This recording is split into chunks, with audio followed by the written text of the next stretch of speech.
Hello, good afternoon students. ये science की class है और इसमें आज हम पढ़ेंगे अध्याय 11 कार्य तथा ऊर्जा। कार्य तथा ऊर्जा मतलब वर्क एंड एनर्जी। मैं आशा करती हूँ कि आपने इससे पहले फिजिक्स के 3 चैप्टर्स पढ़ लिए हैं और जिसमें लास्ट चैप्टर था गुरुत्वाकर्षण अर्थात ग्रेविटी। तो ग्रेविटी तक मुझे लगता है कि आप सबका कंप्लीट हो गया होगा। तो आज मैं ये नया चैप्टर स्टार्ट कर रही हूँ, कार्य तथा ऊर्जा, वर्क एंड एनर्जी। तो वर्क एंड एनर्जी पढ़ने से पहले जरा देख लेते हैं कि वर्क, जिसको हिंदी में कहा जाएगा कार्य, इसका मतलब क्या होता है। कोई भी शब्द अगर हम देखते हैं तो उसका मतलब कुछ ना कुछ होता है और हर एक फील्ड में किसी भी शब्द का अगर हम फील्ड बदल दें तो उसका मतलब भी बदल जाता है। इसी हिसाब से यहाँ पर वर्क और जो कार्य है उसका भी मतलब आम बोलचाल भाषा में कुछ और होता है और साइंस की भाषा में कुछ और होता है। देखिए कैसे, जैसे वर्क ये बोलते हैं कि जैसे आप कंटिन्यूअसली एक जगह बैठकर 3 घंटे 4 घंटे पढ़ते रहिए तो बोलेंगे, आपके माँ बाप बोलेंगे कि मेरा बच्चा बहुत हार्ड वर्किंग है, मेरी बच्ची बहुत हार्ड वर्किंग है, बहुत काम करती है, पढ़ने लिखने दिमागी काम बहुत करती है, ऐसा भी बोला जाता है। जो लोग ऑफिशियल वर्क करते हैं, ऑफिशियल पेपर वर्क करते हैं, तो उनको बोला जाता है कि इनका सारा पेपर वर्क है, दिमागी काम है, तो उनको भी बोला जाता है अरे बहुत काम कर रहे हैं। ठीक है, तो वो काम क्या साइंस की भाषा में भी काम होगा, इसके बारे में पहले जानते हैं। तो वो काम और साइंस की भाषा में काम दोनों क्या एक है या अलग अलग है। तो हमारे आम बोलचाल भाषा में जो काम होता है वो किसी भी तरीके का काम हो सकता है जिसपे हम अपना टाइम, अपना मेंटल फोर्स लगा रहे हैं या फिजिकल फोर्स लगा रहे हैं, दिमाग से भी कुछ काम कर रहे हैं, तो उसको भी हम बोलते हैं कि हम बहुत काम कर रहे हैं या वो सामने वाला बंदा बहुत काम कर रहा है, ऑफिस में बहुत पेपर वर्क कर रहा है, ऑफिशियल वर्क कर रहा है, 6 to 9 किसी की जॉब है या तो वो बहुत काम कर रहा है, वेरी हार्ड वर्किंग पर्सन।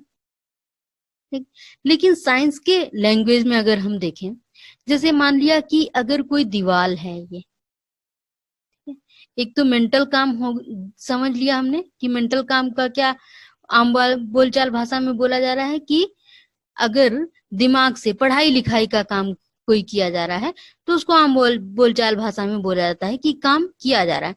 मान लिया कि ये दीवार है, अब ये दीवार आपके कमरे की कोई दीवार है, आप उसको 3 घंटे या 4 घंटे जितने भी फोर्स लगा के, बहुत ज्यादा फोर्स लगा के उसको धकेलने की कोशिश कर रहे हो, तो लेकिन ऑब्वियस सी बात है दीवार तो मजबूत है, आप धकेल तो सकते नहीं हो। आप कितना भी उस पे फोर्स लगाओ, कितना भी बल लगाओ, कितनी भी कोशिश करो, आप पसीने से चूर चूर हो जाओ, बिल्कुल तरबतर हो जाओ, लेकिन दीवार नहीं हिलेगी। और अब जब तक दीवार नहीं हिलेगी आपके हिसाब से आपने बहुत सारा काम किया है। लेकिन साइंस कहता है कि no, there is no work, किसी भी तरीके का काम आपने नहीं किया है। ठीक, ऐसे ही मेंटल, आप एक जगह बैठे रहो, ठीक है, टेबल चेयर लगाया, एक जगह बैठ गए अच्छे से और पढ़ाई कर रहे हो। ठीक, आप पढ़ाई कर रहे हो, फिर आप 4 घंटे बैठ के पढ़ाई कर रही हो, तो आपके मम्मी पापा तो बोल देंगे कि yes my daughter is doing very hard work, yes मेरी लड़की बहुत अच्छा काम कर रही है, बहुत कठिन मेहनत कर रही है। लेकिन साइंस की भाषा में देयर इज नो वर्क। तो जब आम बोलचाल भाषा में कोई चीज काम है, कुछ किया गया तो वो काम है, साइंस की भाषा में कोई चीज किया गया तो वो काम नहीं है, तो इसका मतलब कि साइंस कुछ अलग अपना क्राइटेरिया रखता होगा काम का। तो वो क्या क्राइटेरिया रखता है, चलिए देखते हैं। तो साइंस कहता है कि देखिए काम होने के लिए मुझे 2 चीज चाहिए। साइंस का बहुत ही लॉजिकल चीज है कि काम हम उसी को कहेंगे काम जब आप दो कंडीशन को फुलफिल करोगे, ठीक है, तब सोचेंगे कि काम हुआ कि नहीं हुआ। पहला कंडीशन क्या है कि फोर्स लगना चाहिए, बल लगना चाहिए।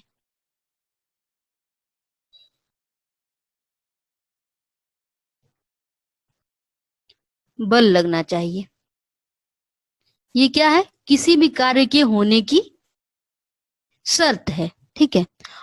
बल लगना चाहिए तो आप बोलोगे बल तो हम दीवार पे लगा ही रहे थे, तो ये एक शर्त है, इसके साथ दूसरा भी जरूरी है। दूसरा क्या है, विस्थापन होना चाहिए।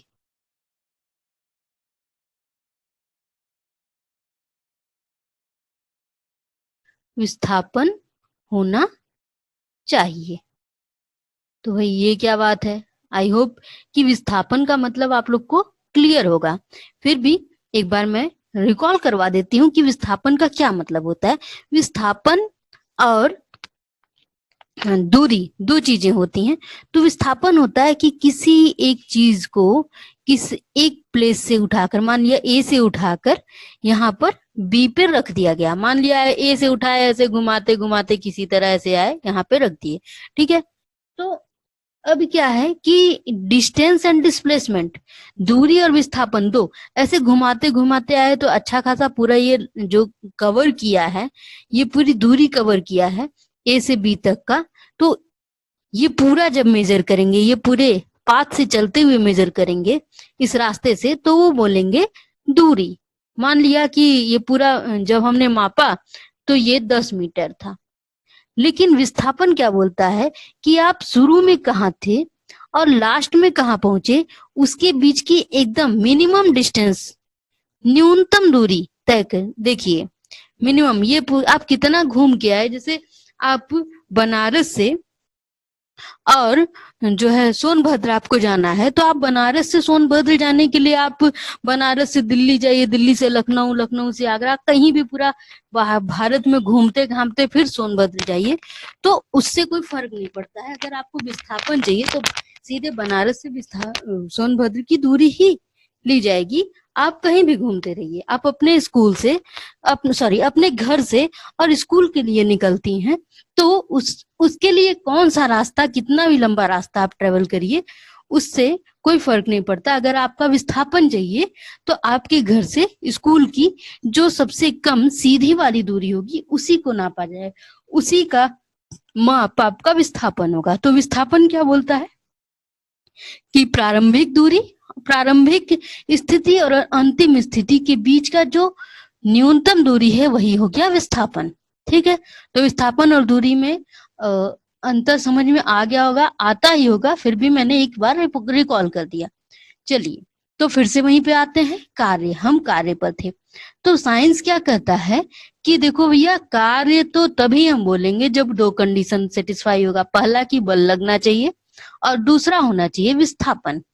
चलो ठीक है, चलो दो काम हम करेंगे, बल लगाएंगे और विस्थापन करेंगे। तो अब हम देखते हैं जो जो काम हम बोल रहे थे कि हमने काम किया, तो वो काम की श्रेणी में कैसे नहीं आएगा।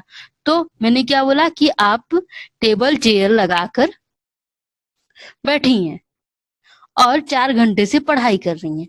अगर आप यहाँ से जरा भी हिली नहीं, ठीक, अगर आप यहाँ से जरा भी हिली नहीं, तो 4 घंटे से आपने कोई भी विस्थापन नहीं किया, आप जहां से थी वहीं पे हैं, तो इसका मतलब कि आपने कोई काम नहीं किया। ठीक, चलो भाई, यहाँ पर नो वर्क। दूसरा, ये दीवाल को 4 घंटे तक आपने पुश किया, धक्का दिया, लेकिन दीवाल में कोई विस्थापन नहीं हुआ, तो इसका मतलब भी यहाँ पर कोई वर्क नहीं हुआ। ठीक है, तो साइंस की भाषा में इन दोनों चीजों में कोई वर्क नहीं हुआ। तो अब ये वर्क और आम बोलचाल की भाषा में जो वर्क होता है वो दोनों डिफरेंट हो गया, कार्य दोनों अलग हो गया। ठीक, अच्छा, अब ऐसा नहीं है कि कोई भी ऐसा हो कि आप बल लगाओ और विस्थापन हो जाए तो कार्य होगा ही होगा। कुछ एक कंडीशन ऐसे भी होते हैं कि जहां पर बल भी लग रहा हो, विस्थापन भी हो रहा हो, लेकिन वहां पर कार्य नहीं होता है। जैसे अगर आप चल रहे हो, आप चल रही हैं, आप ए प्लेस से बी प्लेस पे चली।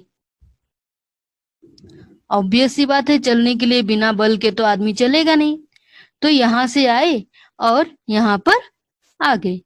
तो आप बोलो कि कार्य हुआ कि नहीं हुआ। तो सबसे पहले हमें ये फाइंड आउट करना होगा कि बल कहाँ लगा। ठीक है, कार्य किसके द्वारा हुआ, किस बल के द्वारा हुआ और किस बल के द्वारा नहीं हुआ। ठीक है, तो सबसे पहले अगर हम देखें तो जैसा कि गुरुत्वाकर्षण बल आपने पढ़ा है, पीछे गुरुत्वाकर्षण पढ़ा है, तो कोई भी ऑब्जेक्ट आप भी हो तो आपका जो भार है वो नीचे की तरफ बल लगाता है। आपका जो भार है वो नीचे की तरफ बल लगाता है, मतलब जो बल लग रहा है mg, अगर आपका द्रव्यमान m है तो बल जो होगा नीचे की तरफ लगेगा mg, और ये विस्थापन हुआ है इधर की तरफ।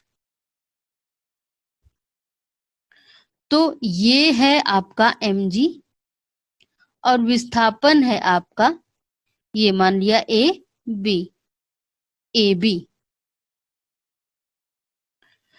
तो mg और ab अगर इसके बीच का कोण देखें तो ये हो जाता है कोण 90 डिग्री। तो अब यहाँ पर तीसरा कंडीशन एंट्री मार रहा है, वो बोलता है कि हम उसको भी काम नहीं कहेंगे जब आपका जो बल है और जो विस्थापन है उसके बीच का कोण 90 डिग्री हो जाए, 90 अंश का हो जाए, समकोण हो जाए, तो भी जो कार्य होगा वो 0 होगा, या कहेंगे there is no work, there is no work. I hope ये चीज क्लियर हो रही होगी। अच्छा, ये नो वर्क किसके द्वारा है? No work due to gravity. गुरुत्वाकर्षण के द्वारा किया गया कार्य यहाँ पर शून्य है। गुरुत्वाकर्षण के द्वारा किया गया कार्य यहाँ पर शून्य है। ध्यान से सुनिएगा, फिर से मैं इस कॉन्सेप्ट को रिपीट करती हूँ। मैंने क्या बोला? सबसे पहले तो कार्य होने के लिए दो कंडीशन होना चाहिए कि बल लगना चाहिए और विस्थापन होना चाहिए।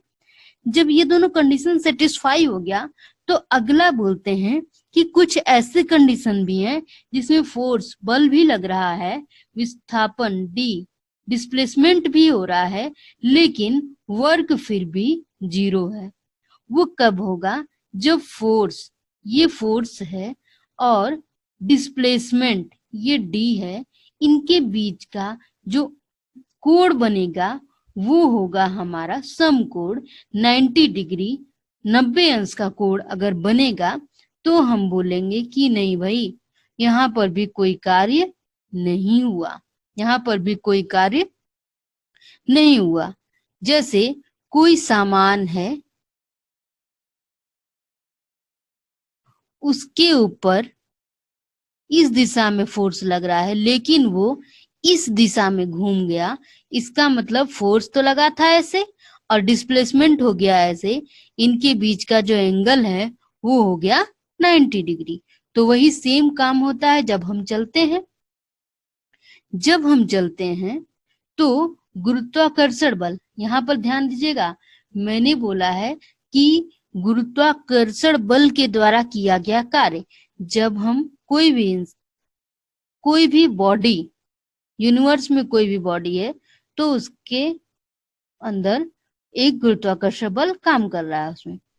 अभी पृथ्वी पर एक बॉडी है तो यहाँ पर mg यहाँ के जी के हिसाब से काम करेगा, तो हम हैं तो हमारा जो गुरुत्वाकर्षण है बल है वो नीचे की तरफ काम करेगा और वो है m इंटू जी।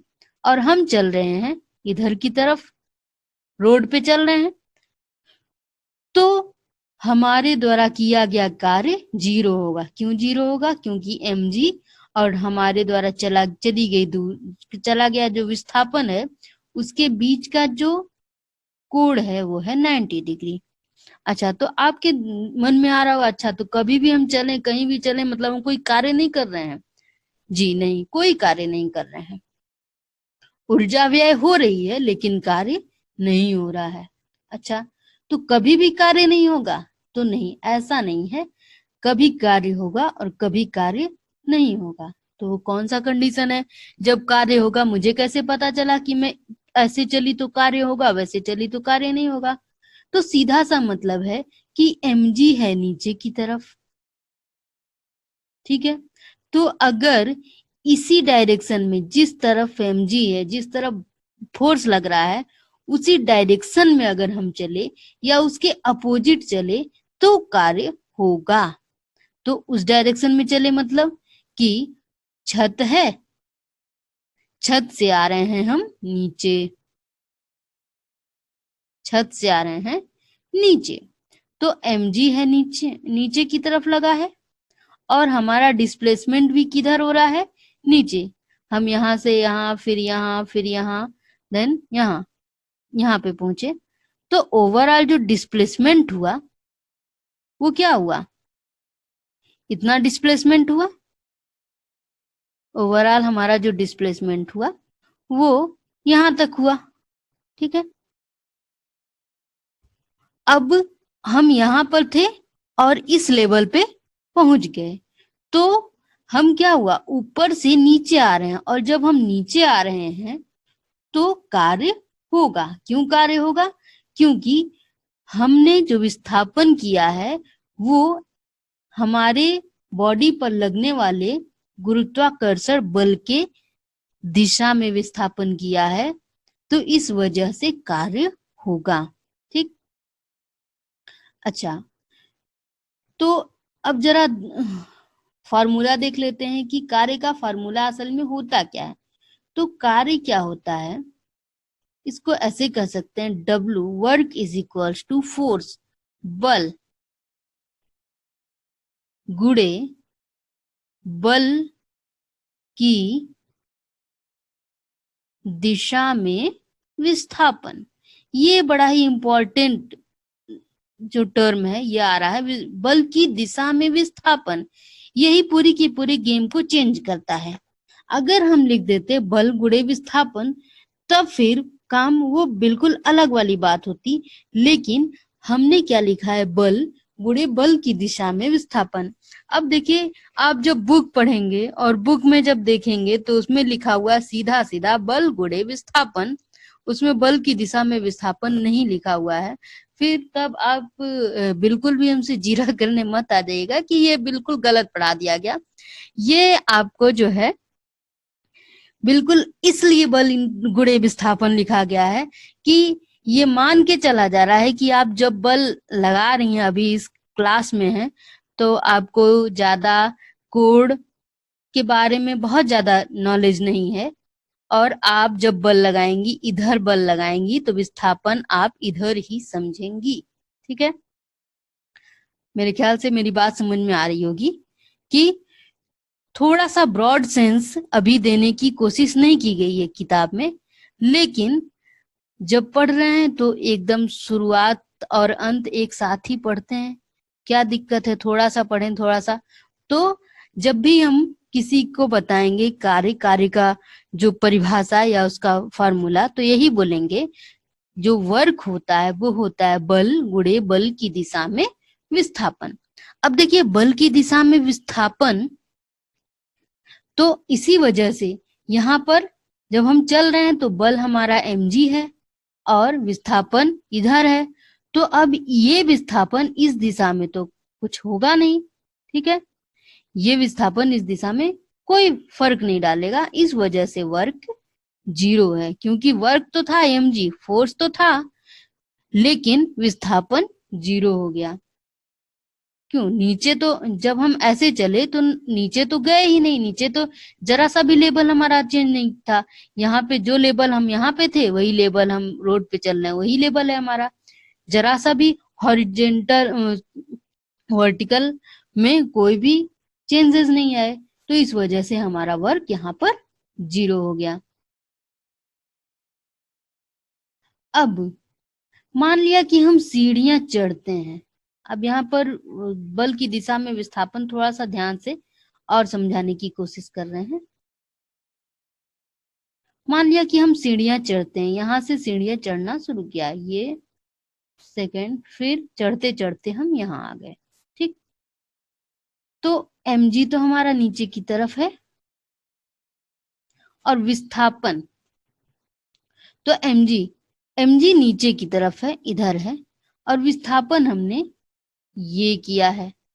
ठीक है, जैसे mg हमारा ये है और विस्थापन हमने ये किया है।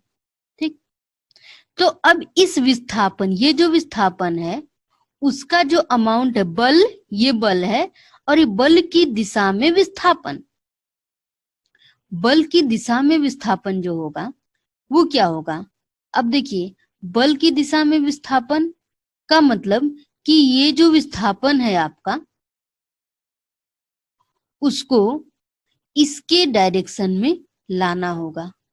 ठीक है, उसको इसके डायरेक्शन में लाना होगा, मतलब इस लेवल में कितना चेंज आया, इस लेवल में कितना चेंज आया। ठीक है, और विस्थापन आपने ऐसे यहां से यहां किया है।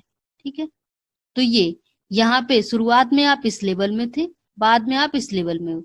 तो अगर मान लिया कि ये 10 है,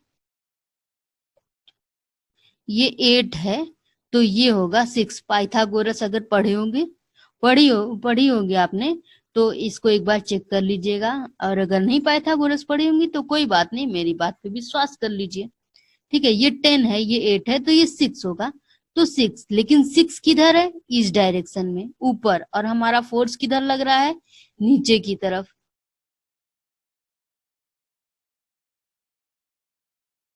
आई होप ये ज्यादा कॉम्प्लिकेटेड नहीं हो रहा है। ये फोर्स है हमारा नीचे की तरफ, और जो विस्थापन है ये है ऊपर की तरफ।